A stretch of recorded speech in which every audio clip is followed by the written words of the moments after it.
The Pit Press Podcast.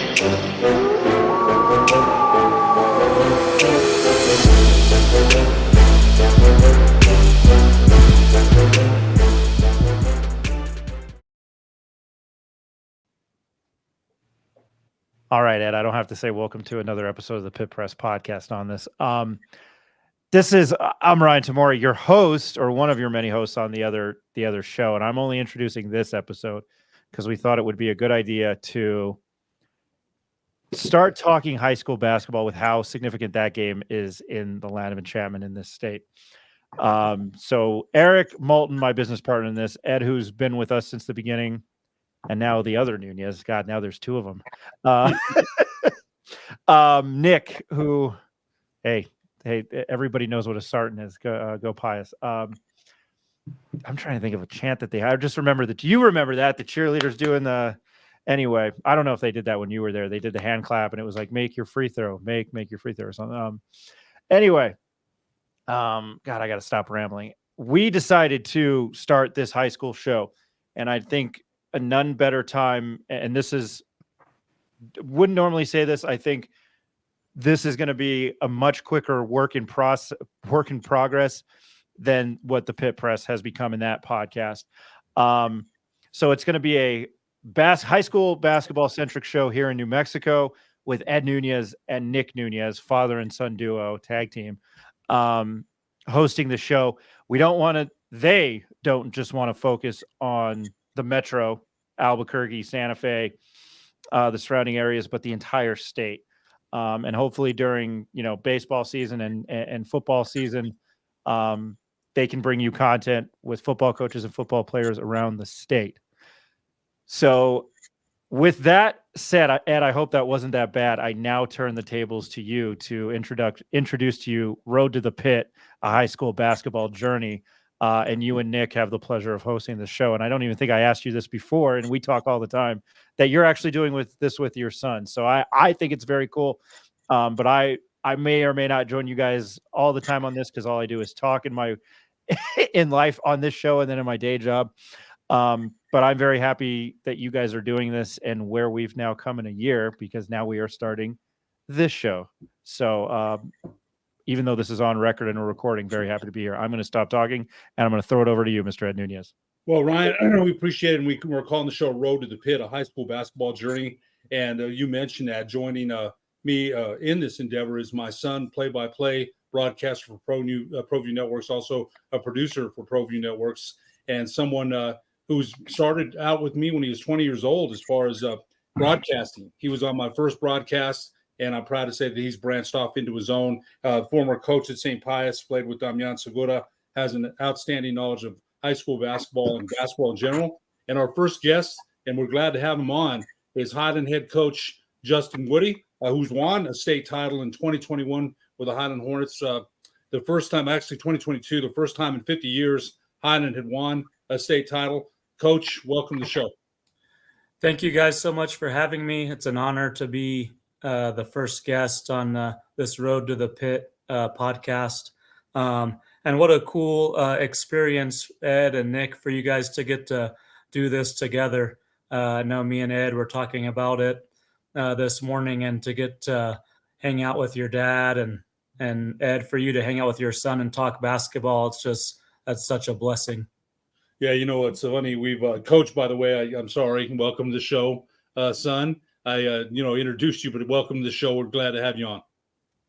Thank you, Dad. I appreciate it. And Coach, you know a little bit about the father-son relationship. Your son played for you, and now he's on staff with the Eastern New Mexico Greyhounds. So you know what that relationship is like. And yeah, we're absolutely lucky to be able to do it for sure. Well, I stole him away. I stole him away from Eastern, and he's on my staff at Highland this year. So okay, he's back at UNM, going to school, studying to be a physical education major, and getting some more coaching experience. We played Sandia Friday night, and Danny Brown and myself and JoJo, is my middle son's name, we're all talking at half court, and Danny Brown and I were teasing him that we're going to go work for him someday when we're old and retired, and we'll just show up with a newspaper, drinking our coffee, and he'll be telling us what to do. So it's pretty awesome. Yeah, it's a great experience. Coach, 7 years now with the Hornets, and it started out. I remember watching you the first year, and there were some struggles, and but since then though, district titles. I think 4 or 5 of them you've won district 4 years in a row, if I'm correct. 4 in a row, correct? 4 in a row, 4 district titles in a row. Quarterfinal appearance against House last year, and you mentioned, I remember the Hornets, tough loss. And you were mentioning those guys for Taos who never really hit threes, drained some big threes in the pit. Sometimes the ball bounces your way, sometimes it doesn't. A 2020 loss to Valley, very close game where that was a COVID rules. Nobody was in the gym, nobody in the pit. But a lot of great moments for Highland during that time. Talk a little bit about the challenges when you took over the program from Coach Danny Brown, who had done a good job there. When you took it over from Coach Brown, though, there were some challenges. Talk a little bit about that. Yeah, I think you kind of see it. I mean, it's obviously huge with college basketball. Whenever there's a coaching change, there seems to be a mass exodus of people leaving the program, and it's not quite like that in high school. But high school is very much, it's much different than probably even when I was playing or you guys were playing. So my first summer back in 2017, I got the job on May the 2nd. It's my youngest daughter, Devin. It's her birthday on May the 2nd. Got the job May 2nd, 2017. I was talking to our athletic director, Mr. John Barnhill, on the phone while I was sitting outside of Big 5 Sporting Goods, accepting the position, waiting to go in and get my daughter a birthday present. And our first summer there in June when we started summer workouts, I had 6 players, and that was all 3 teams. And I'd go home and tell Donna, my wife, I don't know what I've got myself into. We have 6 players, and this is supposed to be the varsity, JV, and the C team. And we had guys back then who really bought in. Tommy Wynn and Josh Barraza were going into their sophomore year that year, and it was a struggle that first season. But I knew we were heading in the right direction because that was our last year. We were in 6A at the time. We were in the district with Atrisco and West Mesa, Valley, Albuquerque High, Rio Grande, and us. And that was the year Atrisco won the state championship. First time we played them, they beat us at Atrisco by 50 points. I think it was like 86-36. And the second time we played them later on in the year at Highland, we had the lead in the third quarter, and obviously they were loaded, and they pulled away, wore us down, and beat us by probably 15 or so. But we kept getting better the whole season, and the kids kept buying into what myself and the staff were teaching and preaching, and so I knew we were on the right path. More challenges there, Coach, because you're under construction at that time. The gym's under construction. And I remember writing an article in Enchantment Sports about that. There's a lot of challenges there. Practice time is limited, numbers limited, and it's taken a while to build a program to where it is today. You and I talked about that today. Some of the great Highland coaches of the past, Ray Rodriguez, Mickey Miller, Glenn Lucero, Tom Hogue won a championship. You got to put him up there. Tom Hogue belongs up there. But It's been a challenge to build a program to where it is today. And Highland's expected a great win. We'll get into that a little bit later against Sandia on Friday. But you look where you started. And I remember those days, the dog days, whatever you want to call them. You had again, it's steps to climb. How did you continually meet that challenge? You had 6 players, and look what it is now. You've got a great C team, a great JV program. How did you continue just climbing those walls? I think one of the big things is resilience and learning how to win. When there's kind of been years of not having a lot of success, you're kind of waiting for something bad to happen, or waiting to not necessarily accept losing, but you start to become all right with it or expecting it to happen.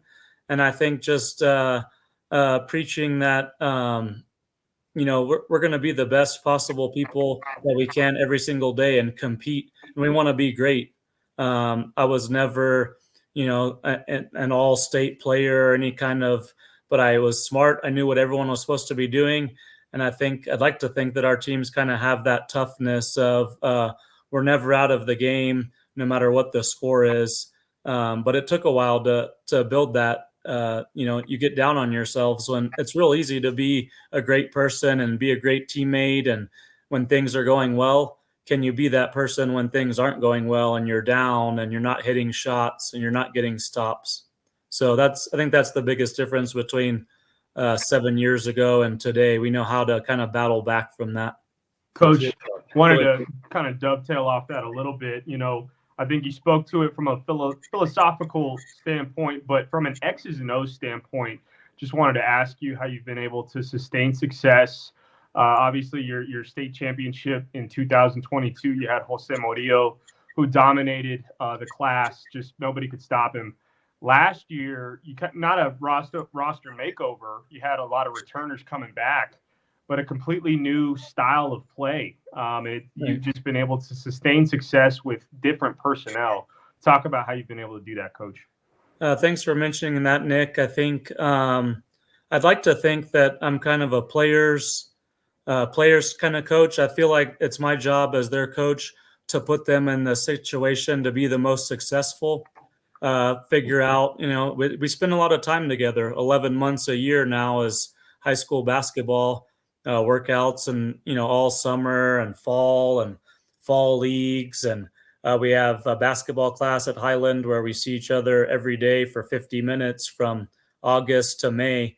So I think it's my job as a coach is to understand my guys' strengths and weaknesses and put them in a position to be successful, so they know where they're going to get shots, what type of shots they're going to get, and kind of build our at least offensive philosophy around what the guys are good at.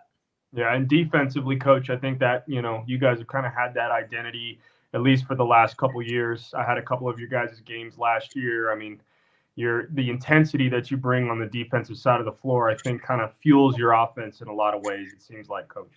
Yeah, I think, obviously the guys are big believers now, and defense wins championships, and sometimes you're going to get open shots and they don't go down, but as long as your defense is playing well and you're taking the offense out of what they want to do or making things tough on them, you're going to give yourself a chance. So defense is always going to be kind of our calling card.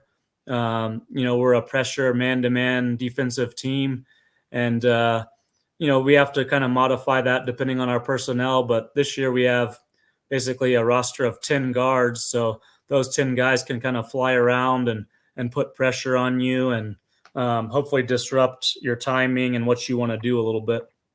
I think one of the things that epitomizes your defensive state of mind, Raul Stanford, that guy hates to be scored on. He moves his feet. He's active hands in the lane.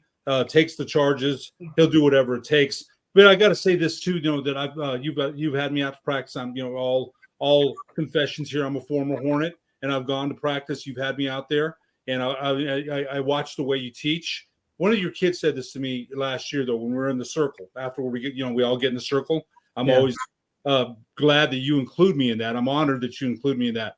But one of your players said this last year. We were talking. I remember he said we weren't playing Justin Woody basketball. And I'm thinking, gosh, that says a lot, because that's how much their belief is in you and your system, about how they want to play, about how the game should be played.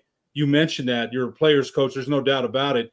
You also said to me, and you've said this to me more than once, we want to be good people. We want to be good brothers, good husbands later on in the future, good dads. So you're teaching them lessons, not only for basketball, but for life. And when I can't remember which player said that, but I think I told Coach Nunez I said that, and that tells me a lot. It's more than just basketball. Your message is resonating with them as people, and that's important. They have pride in being part of that Highland basketball program, and every time I'm over there, I see that. Absolutely. I tell them all the time, none of us are going to make millions of dollars doing this. So we're preparing for whatever the next chapter in their life is, whether that's, college or career or the military. You want to be a great employee, there's just so many life skills that you learn. I think being on a team in athletics, especially school interscholastic athletics, that it's just the ultimate sacrifice you have to make, because there's only one basketball and only one person gets to shoot that. But I think just the guys know that we appreciate who set the screen, who made the assist, who rebounded the ball, who was on the bench cheering for their teammates. All guys are important, as well as all the coaches. Everybody in the program is important and has a role. And I think that over the last 6-7 years, the guys have noticed whenever we play with good energy, not only on the court, but the bench, and we're giving feedback and being positive and cheering, we always play better. It's just kind of the way things work. When you put yourself in a positive state of mind, good things usually happen. When you're thinking negatively, or on the bench thinking, why am I not playing, or not locked in, usually you're not going to be ready to perform when your number's called. So that's just kind of how we feel. One quick comment, Coach, and I'm going to turn it over to you. I think you're absolutely right about that, Coach. And it's hard because kids are human. Kids think there are a lot of kids who are entitled. They think that, I should play. Why am I not playing? I know I used to get mad if I was on the bench. I got mad. I did. I was back in the day. So I think your message and the team, the circle's so important, right? After practice. What do we do right? And then you'll go around and ask Coach Baca. All your coaches get asked what their opinion was of the practice, what they need to do, what went right, and what went wrong. And I think it's done in a respectful way. That way, there's no animosity, and so no antagonistic remarks. And then sometimes they have to be made, but I think the positivity definitely shines through. And I've noticed that every single time I've been out there, and I've been out there a lot. Coach. Coach, wanted to, where our show is Road to the Pit, a high school basketball journey. I just wanted to recap your season last year, because you guys accomplished quite a bit. As we mentioned at the beginning of the show, 4th straight district championship. You guys were on a winning streak against 4A opponents. Correct me if I'm wrong, Coach. I think it was 34 straight wins against 4A opponents. Yeah. You guys lost at St. Sebastian Gym to St. Pius. You guys had a heck of a run. 6 of your 8 losses come to the top teams in 5A. Just kind of talk about the run that you guys had last season, Coach. Yeah, I appreciate you bringing that up, Nick. About Sebastian, a former sergeant, he's going to bring that up. Yeah. That loss in the final seconds at St. Pius, it was tough, but I'm going to interject real quick. I loved hearing that, and that's the last time you'll hear it from me. I still remember 2022 in the pit. I hadn't been back to see a Pius boys game in forever. I didn't mean to interrupt you there. When I just had to interject. Continue. You're good, Ryan. No, I mean, we got some lucky bounces here and there, and it takes to go on a win streak that long, you got to be lucky sometimes. You got to be good. There were several times where I thought, that things weren't going to go our way, and they turned out our way. St. Pius made more plays at the end of the game than we did to win that game, the last game of the regular season there. But it was another great season. We won our 4th district championship in a row. It never happened in 75, 76 years, however long Highland's been around. First time it's ever happened. So we have that culture of winning, and we expect to do good, and we kind of have that chip on our shoulder that we're going to test ourselves against the top 5A teams, and it's going to prepare us to be better in district, and then going into the district tournament and state tournament, because when it's one game and then you're done, anything can happen.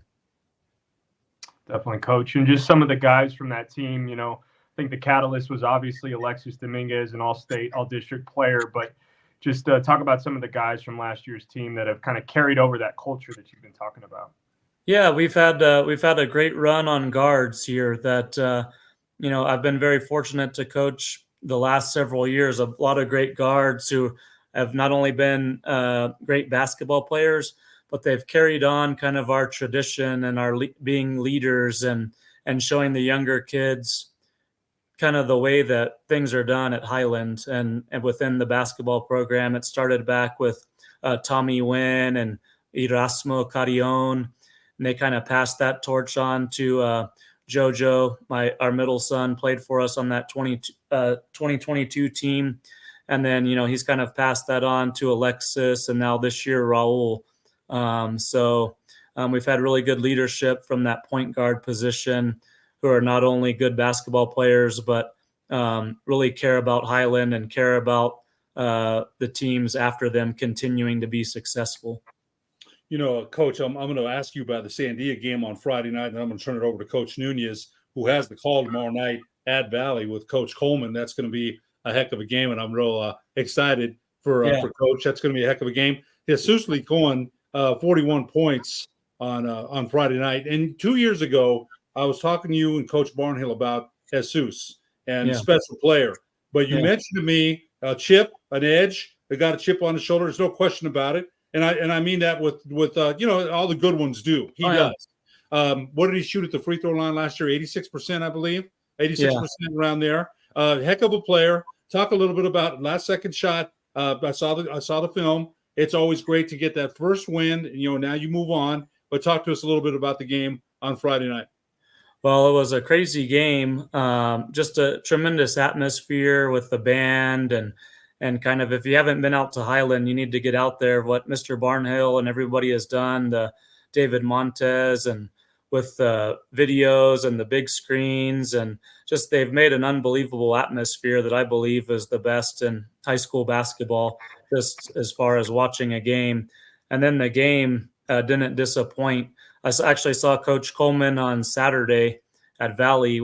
I watched the Pius Valley game, and he said, "Was there a lot of threes shot, Coach?" He says. I said, "Yeah, there was actually 81 threes shot between the two teams." And he said, "Oh, good thing I got out when I did, because that would have infuriated me, So yeah, Coach Coleman wasn't happy there was 81 threes shot in that game. He said most of the time, I don't even think there was 81 shots taken between either team in his games. So, but Sandia and us both like to get up and down and take the first available three. So it was a pretty exciting game. I got a phone call from Coach Heredia at Atrisco on Saturday. He was there watching Sandia, who they play tomorrow night. And he said, in 26 years of coaching, that's probably a top 10 game he's ever seen live in person. Just unbelievable basketball from both teams. So we were fortunate to come out on the winning side of that one. But originally you asked about Jesus. Jesus is one of those guys that he's got. He wants the basketball in his hands when the game's on the line. He did that. He hit the shot from the exact same spot to beat Valley at the buzzer last year. And then he had a good look at a shot a little bit further out to win the game at Pius that was just short.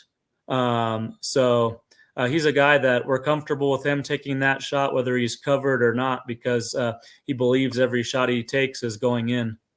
Yes, he does. Coach Nunez, go ahead. Coach, game coming up against Valley tomorrow. Just wanted to ask you a little bit about the history of this rivalry. You mentioned you guys started out your first season, 2017, in the same district when you guys were up in the 6A classification. Seems like you guys have kind of dropped down to 5A, which is now 4A at the same time. You guys were in the same district for the last couple of years. You matched up in the state championship in 2020. It was an overtime win for Valley. You guys have taken the last 2 wins against Valley over the last 2 seasons. So just talk a little bit about this rivalry, Coach. Yeah, I mean, I don't know if it would be a rivalry because they really whipped us there the first few years. So we've had to get a few wins here to even that out a little bit. And I think they still probably have the lead on us.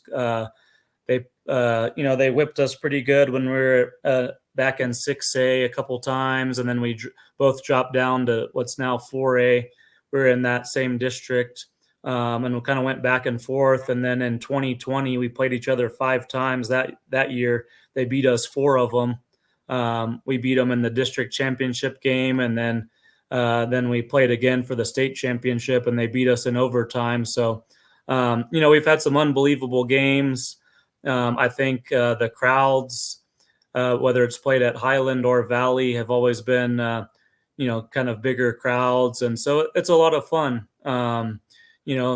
That two teams that are hard-nosed, man-to-man defensive teams that are going to get after it. But we also really respect how good they are. And I think they have respect for kind of the way we do things too. Valley's always a great atmosphere to play at. When I was an official, that was one of my favorite places to call. The drill team, the band, that was a happening joint. It really was. Warren Smart Gymnasium, and then Coach Coleman. Coleman, man, once the game started, wow, the guy is on fire.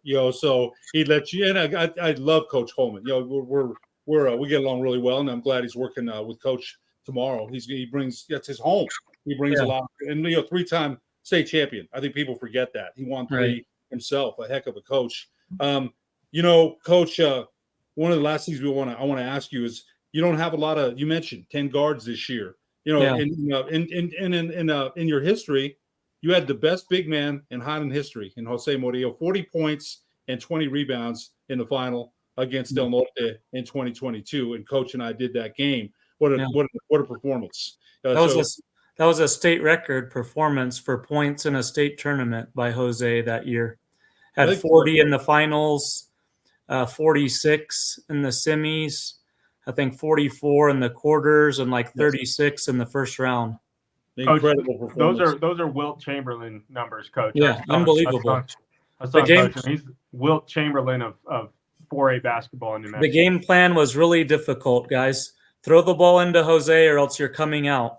And it's I remember the Artesia. They tried to front him, and they tried everything. Yeah. Once he caught the ball and kept the ball high, there's not much you can do. But how are you without the lack of size? You mentioned you got 10 guards. How's the team? What do you expect? Again, the big win against Sandia, and Licon is someone they have to guard. 41 points. You're going to have to guard him. He can distribute too. He can pass. What's the outlook for the rest of the season? Yeah, we've got several guys who can really shoot the ball. You talked about Raul. You talked about Jesus. We've got Isai Herrera, who's back from last year's team. So those are the guys that are returning. And then we have some new guys that have stepped up and really improved and gotten better. But we still need to be aggressive. We're going to shoot a lot of threes. We still need to get the ball in the paint. Obviously, that won't be as much via the pass. It'll be more attacking the basket and driving to the paint to suck the defense in and then kick it out for threes and those kind of things. So we still want to touch the paint as often as possible. It's just usually not entered via a big guy catching a post feed. One more quick question, Coach, and we'll let you go. You mentioned your son, JoJo Brooks JoJo Woody on your staff, and you mentioned today. Just tell us real quick. He's got the plans. He sees the game the way you see it. He's got he had all the plans and all the things that Valley does. Tell us a little bit about how it is having him on the staff. Yeah, it's awesome, man. He's got 20 years of training.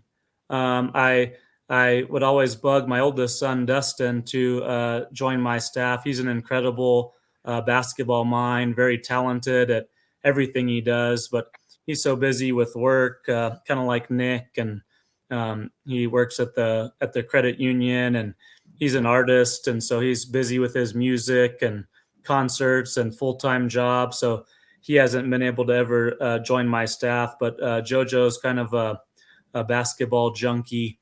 He's been in the gym with me at Cibola. So when I was coaching the C team at Cibola under Ray Rodriguez, he was in there as, probably, 3-4 years old, coming to practice with me since he was that age. And then I was with Eric Orell at Bosque and Manzano. And me and Eric would run practice, and JoJo would be over on the side, and we'd look over, and Eric would tell me, "What's he doing?" And he'd be setting up cones and doing drills on his own as a little guy, like little 4 or 5-year-old guy. And then he would stop and watch practice. So he's always been, very smart and a student of the game. So I'm blessed to have him. And like we told you at the beginning, someday I'll probably be working for him, I would guess. Coach, real quick, Yeah. Coach, I have one more question for you. Again, appreciate your time. We're speaking with Highland head coach Justin Woody. Again, our show is called A Road to the Pit, a high school basketball journey. And Coach, I've been looking at your schedule here on Max Preps. I just kind of want to ask you a little bit about your road to the pit this year, as you guys had last year. Such a tough pre-district schedule. You guys play in the APS Metro tournament. Last year, you guys went down to the Hobbs tournament and competed pretty well. This year, just looking at your schedule, you got Valley, Mayfield, and Centennial this week. You'll be playing Navajo Prep, who played in the 3A state championship last year. Looks like you guys are playing Hobbs. I think that might be, is that in the APS Metro tournament, Coach? Is that Yeah, it's the Metro tournament. Yeah, and I mean, just your pre-district schedule, you got Albuquerque Academy, the 4A state champion from last year. So some opportunities to get some potential wins against district opponents, which is part of the criteria that the NMAA looks at in seeding teams. Talk about your potential road to the pit this year, Coach. Yeah, I mean, it's a really grueling schedule, but I always like challenging the boys and seeing how we stack up against the best teams in the state. We're in 3 tournaments, which is a challenge, but I think it'll prepare us on that road to the pit. We're in the Albuquerque Academy tournament in a little over a week and a half. Then we're in the Rio Rancho tournament over winter break. And then there at the beginning of January, we're in the Metro tournament, which is loaded with, all the top teams in the Metro, as well as Hobbs and Santa Fe. And we open up with Hobbs. So it's about the end of the Metro tournament. You can ask Donna when you see her. I think we're a terrible team. I think we're awful every year after Metro because we've gone 1-3 or 2-2. But it's just a grind playing 4 games in 5 days against 4 really good teams. But I think it makes us better in the long run. Doesn't feel great at the time, but I think it pays off come February and March. Coach Justin Woody, thank you so much for being our first guest on the Pit Press High School Show, Road to the Pit, a high school basketball journey. We sure appreciate it. Thanks, guys. I appreciate you having me, and thank you for all you do for high school basketball in New Mexico. This is awesome to have another outlet where fans and coaches and players can get on and talk about high school basketball. We wish you good luck tomorrow night, Coach. Coach Nunez will be seeing you there. Thanks, guys. Take care, Coach.